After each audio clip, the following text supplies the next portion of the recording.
Welcome, everybody, to Ignite Humanity Live. I'm your host, Lady JB, and I am very pleased to have you here on a beautiful Tuesday while we are igniting lives and making things happen.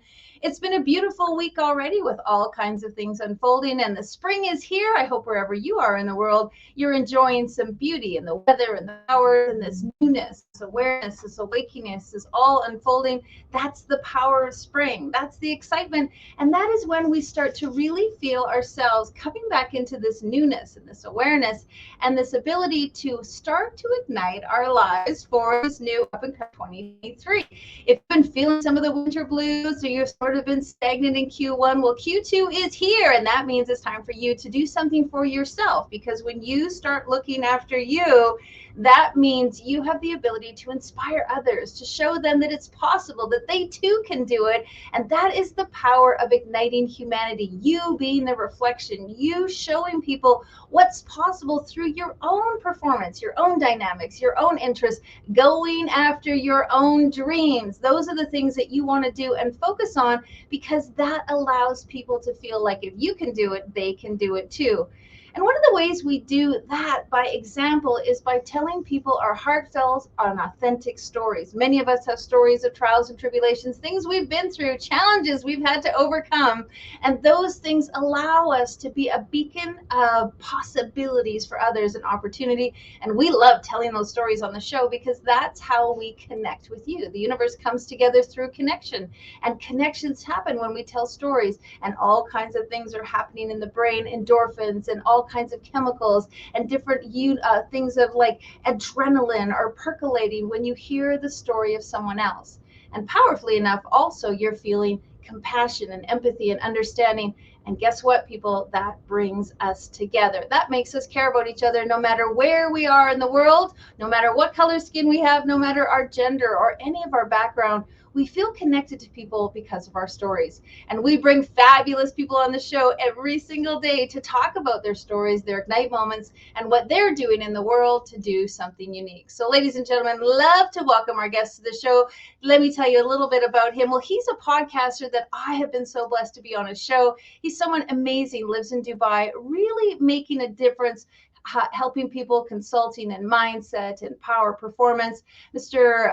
Joe Sejean is coming onto the show right now. Welcome, welcome. Hello, JB. How are you? I'm doing fantastic, and the universe is giving us all kinds of blessings today. So thank you for being here. Yeah, I'm really happy to be here, and for me it's really special to be with you because you were on the show, and I was looking at you talking now on the show, and knowing everything you do. I have to say I'm a fan. I don't say that very often. It's not so much in my culture to say that I'm a fan of anything. I'm French, but I'm a fan of what you do. I admire what you do. Well, right back at you, because I also am, have my own, how would I say it? I become quite a fan of you, your podcast, the things that you do, the way that you show up, the way that you support people. And so I love that we have this mutual respect. And of course, the universe brought us together in fantastic and wonderful ways.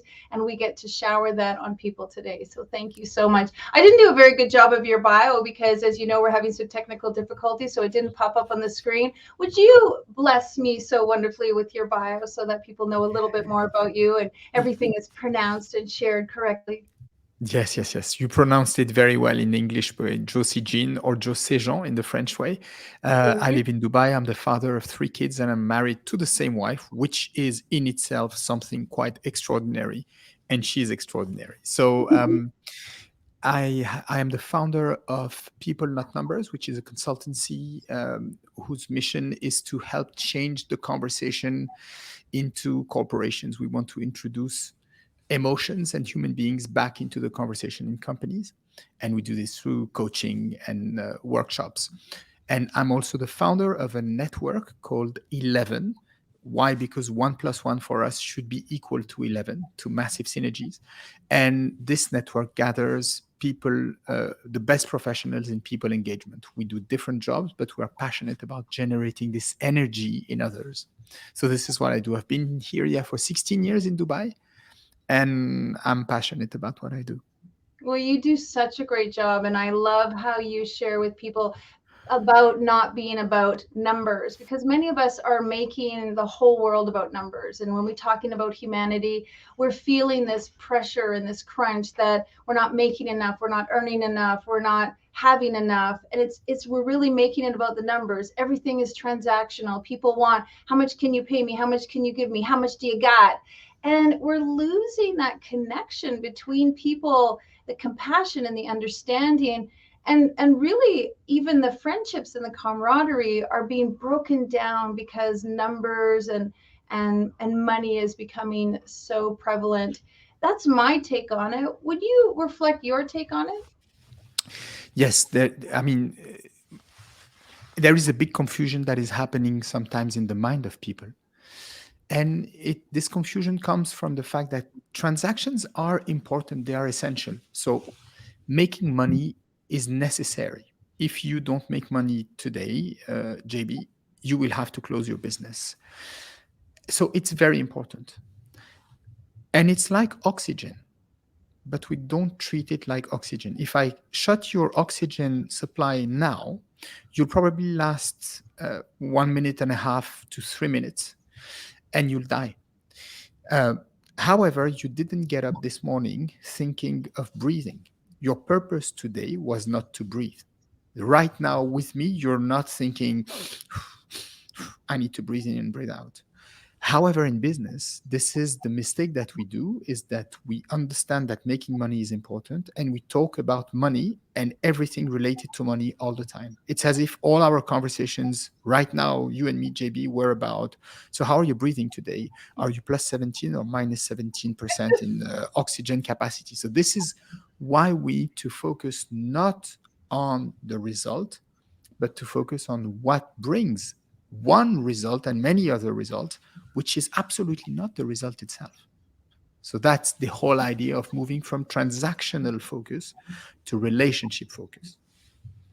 What a great answer. And it makes you start to think, okay, what can I do differently? How can I think differently? How are you inspiring? And today is all about awakening. How are you awakening some of your clients and the people that you work with to think in this new thought pattern? It's such a great question. Such a great question. Everything comes from the conversations that we have. So typically, a client would come to me for four types of problem.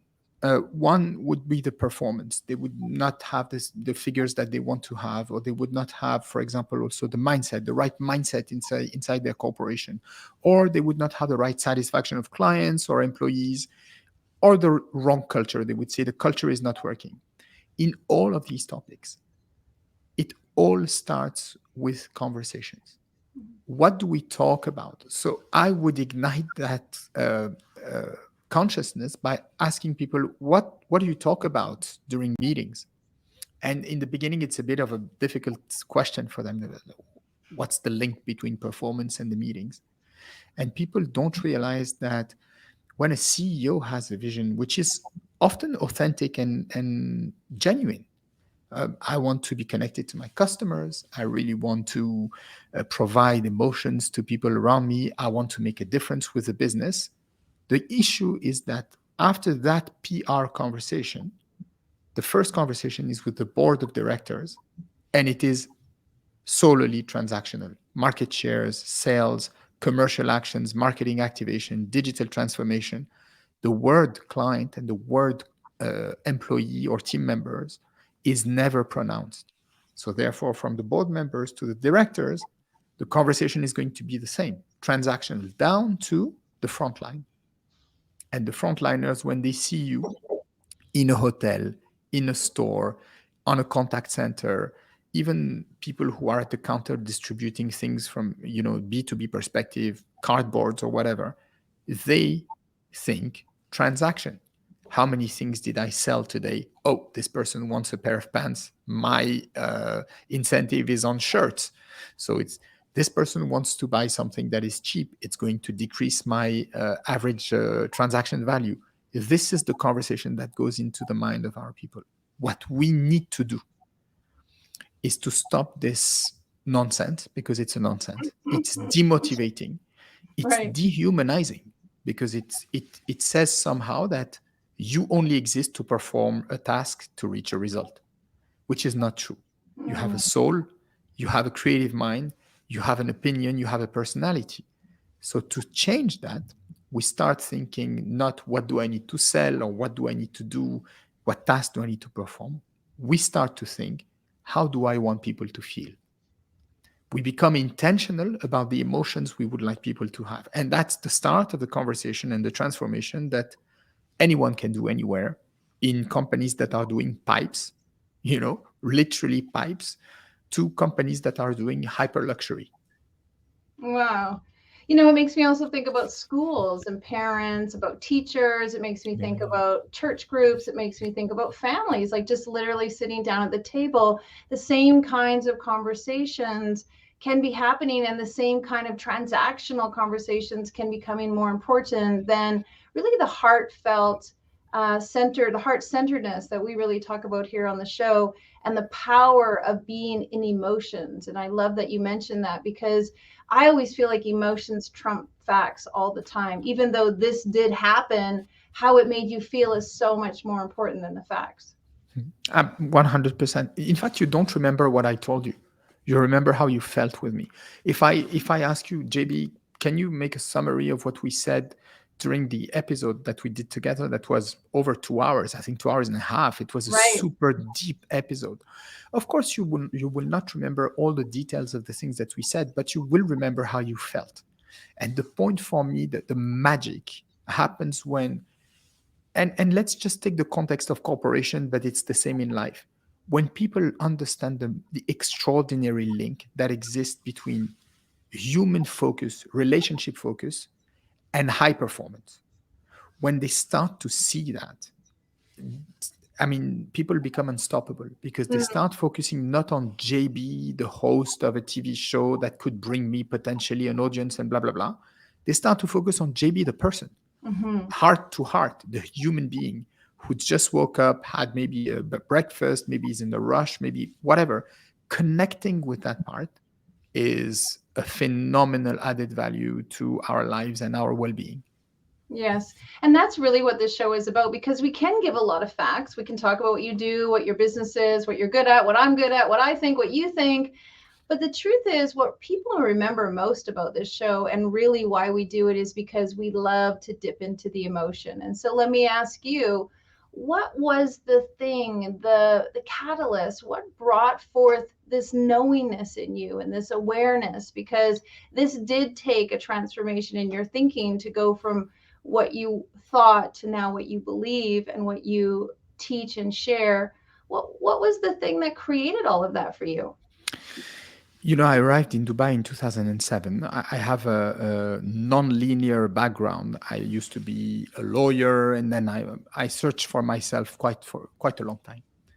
When I arrived in Dubai, I arrived for a company that is working in retail. So they have a lot of stores. And I did 4 different positions there. The first one and the second one were huge successes. I was a trainer for 3 years, and then I was a marketing manager for niche perfumes, so very high level perfume. I don't know if you know a brand called Acqua di Parma, but I was distributing like super nice perfumes like this. And I was really successful, dynamic. I was the nice employee and the good soldier. The third position I had happened because I was successful in the 2 previous ones. And it was an operations manager position I had to take care of 17 boutiques, 17 stores Wow. in the region of the GCC, meaning Saudi Arabia, Kuwait, Qatar, Bahrain, but not where I live in Dubai. So I was traveling all the time, and I needed to harmonize the processes, the typical stuff of an operations manager, the performance of the teams, etc. This position was a major failure in my life from the first second until the last second, and it crushed me. It was a tough moment, and I cannot name one thing that I've done successfully. I did everything that you could do wrong. I did it in a combo of 9 months. And at the end of this position, they took me out of the position. If I can sum it up for you, I think there were 2 main reasons why I didn't do well in this job. One, I had great ideas, and the ideas I had were great, but no one cares about good ideas. No one. People want you to fix their problems. So when you have a good idea, you sell your idea. You don't listen. When you fix people's problem, you have to listen to the problems, because if you don't know the problem, how can you fix it?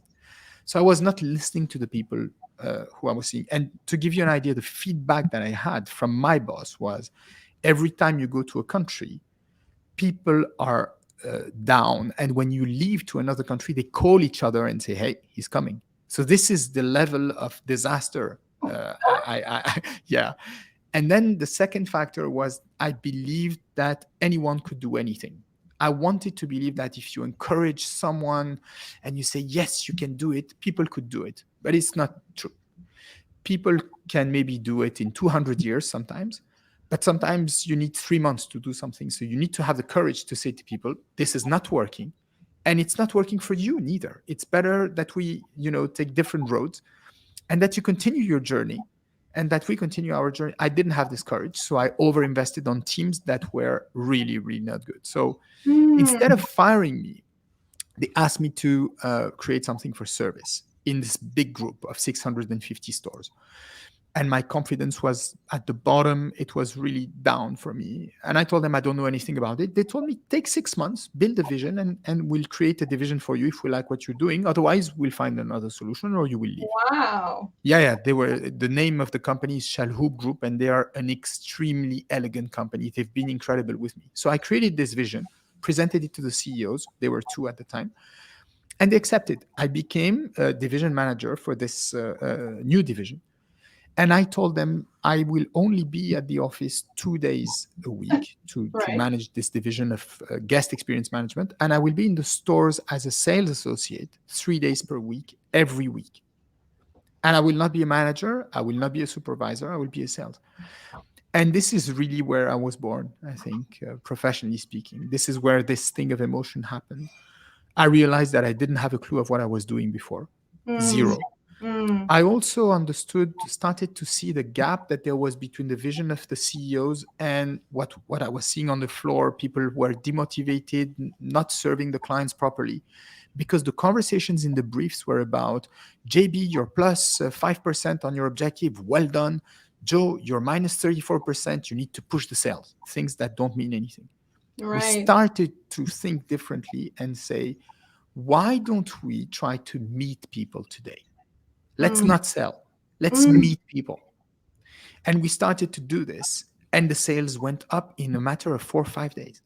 And then we started to say, okay, why don't we try to make people feel something? How do you want people to feel tomorrow? Like this. Okay, let's do it tomorrow, and let's make another brief to see how we managed it. How are we going to do it? We don't know. We did that. And the two brands where we worked on this specifically started to go up 30% in sales, where the group was flat in 9 months.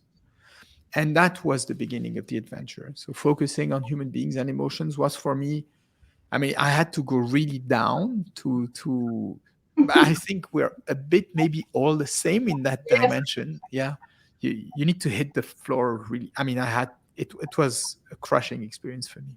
Right, and it has to almost, like I always say, you have to like break the walnut open, like Yeah. crack it open, but the Yeah. good stuff is what's inside. Like that's Yeah. really it's you have to shatter the walnut to get to the good stuff.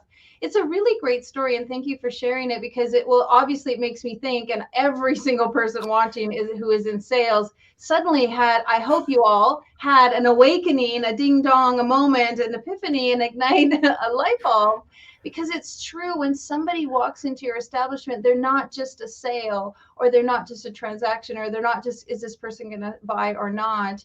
It's really is, what can you learn about them? What can you find out about them? Who are they? How can you make them feel? How can you be of service? How can you create a relationship? And I think that's a huge difference between, do you want to just buy something or not? I don't know how many times I've been in establishments where they barely even look up from the counter to see, if you need anything. So it's truly precious, because it also, again, reminds me of sitting at the table with your family, or when you have an opportunity to just go outside and go for a walk. I'm later getting on a plane today, and so I have many opportunities to be around people in the airport or on the plane, and just inquire about how they feel. Who are they? What are they about? And it's not about the transaction, and it's No. also not about the isolation. So it's a really good point. I think a lot of people listening can be awakened by your idea and your suggestion. And so, from all of that, you really catapulted into this bigger brand and this bigger vision. Can you share a little bit about that? Yeah, I mean, the idea for me is to really change the conversation in corporations. I cannot conceive that I'm going to be sitting on my chair and still seeing today in 2023 people who tell me that their boss is not talking to them properly, people going to work with, a stomach ache, people who go on sick Mm, leave every now and then because they don't want to go to work. And it's a reality. I'm not saying that the whole world is like that, but I don't find people super happy to work in corporations, generally speaking. And this all comes from conversations. mhm. So there are multiple ways for me to try to do this. One of them is the coaching, and this is to the point that you were making about people who struggle, to serve people properly, who are not even looking at you and stuff like that. I don't think this is their responsibility entirely. This is their responsibility somehow, but if you're being talked to in a certain way all the time and your value is only linked to the transactions that you create, well, then that's normal that you relate to the world in that Right. same way. Mhm. If you look at your kids and you tell them stupid, stupid, stupid, stupid all day long, it's probable that they are going to feel stupid and treat people like stupid people Mhm. themselves. Mhm. So this conversation, we're trying to treat it from the top, really, with executives. I've tried to coach and help people on the front line, which are they are the people I serve. I serve them, and this is for them that I do this. But there are too many in the world, and I'm not enough. And even with all the coaches that I can gather, it's not going to be enough. However, when we manage to change the conversation at the top of a corporation, with a president, with a CEO, with a board of directors, then things start to change. And this is really where I want to act tomorrow. And it is truly your zone of genius.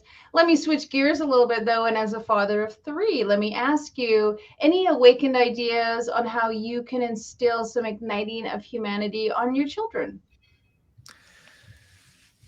Alors, I find it super difficult, as far as I'm concerned, in my case, to consider that I'm a great father. I'm fighting every day to not be too mean with myself because I, I, I don't know. I'm very, very imperfect.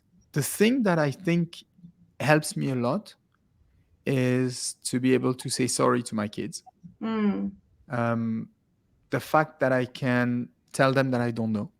mm, Um, the fact that we can talk about my mistakes, and then to try to be myself even with all these imperfections. I give you just a simple example. I can get angry very fast. It doesn't look like it, but I can puff. And they make fun of me because we talk about it. So it's not a drama anymore, and I don't get that angry for that long. It's a kind of a character. It became some kind of a character. But I would I only say laugh because I have a similar experience.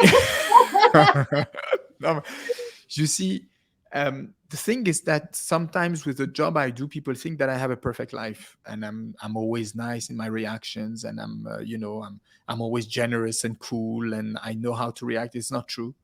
I'm good at my job because I explore the same areas that my clients explore and my friends explore, and this is why I can still relate to them. I understand what they're going through, and sometimes I'm doing 10 times worse than them in many dimensions. So with my kids, I would say I don't know how to answer your question completely, but I would say showing myself in a vulnerable position and being capable to say I made a mistake, or oh, you were right, has changed a lot of things in the relationship that I have with them, and they know I love them. So this is for me the most important. I don't know if that It's a answers. great answer. It's an authentic answer. It's a real answer. It's a truthful answer. It's not a token answer. And that's what I love about you so much is you really show the vulnerability and the authenticity And we don't have it all figured out. I mean, we are trying, you and I and many other people and all the people who come on this show, to figure out how to make humanity a better place, to figure out how to be more connected to our neighbors. I love that you're in Dubai and I'm in Canada, and we can connect by Zoom and talk to 109 different countries and 6 million people, and share with them this idea that we have to care about one another. We have to start feeling connected on a much deeper level. We have to be willing to listen. And what you said, even be willing to say sorry. And so you are just a precious reflection of all the things that really humanity is asking for and needing. And I just can't wait for you to grow as many people and inspire as many people and teach as many people your modality and the things that you're doing. Thanks, JB. So yeah, it's a real blessing. Well, just before we end the show, I'd love to know you to share how people can find you. I want to tell everybody that I've done hundreds of podcasts, and my podcast with Joe is literally my top 2. It's like such a favorite, and my time with him was incredible. And I'd love to encourage you all to go and see that episode. Joe's super busy, active on LinkedIn. He has an incredible podcast, and I just want you guys to just really check out our 2.5-hour interview together. It was great. So the best way, thank you, JB. The best way is to connect on my LinkedIn. I removed Instagram because I was not capable of getting off the platform. It's too well done for me. So I was spending 3 hours on it, watching videos of football and stuff like that. So no. So I really can't. I mean, I have to admit. So I removed Facebook. I removed Instagram. LinkedIn is a great platform to connect with me, to message me. I answer the messages. And you can see the website of peoplenotnumbers.co as well, where you can, of course, contact me. And I'll always be happy to be in connection with you. Beautiful. Well, thank you so much for being on Ignite Humanity Live. I will share with our viewers that Joe is also going to be a guest on the Legacy Lounge. So on Thursday nights at 7 p.m. Eastern, we talk all kinds of exciting things about growing legacy, building your brand, becoming a legacy maker. And so it's really, we invite you all to join us at the Legacy Lounge. And you can always just go to our website to find out more about how Joe and I are going to connect later on in this week. Joe, thanks for coming on. Thanks for putting up with all of our fun stuff and being in the moment. I'll see you this week, and blessings to you. Thank you so much. All right. Bye-bye. Take care. Well, folks, we love having you on the show. We love having you here. We love having you show up. And so we just want to thank you. If you'd like to be a part of what we're doing, please go to ignitehumanity.life and check out our website and everything that we're up to. Big blessings to you. It's been a great day. You can find out more about Joe and I interviewing on Thursday at the legacylounge.live. All kinds of fun things. Big blessings to you. Go out and ignite someone's life.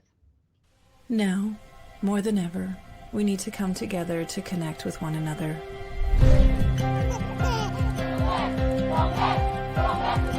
We need to feel the truth in who we are and let go of everything that's happened in the past. We need to empower every person on the planet and awaken hearts, enliven souls, come together, laugh, play, rejoice, connect, create, and love.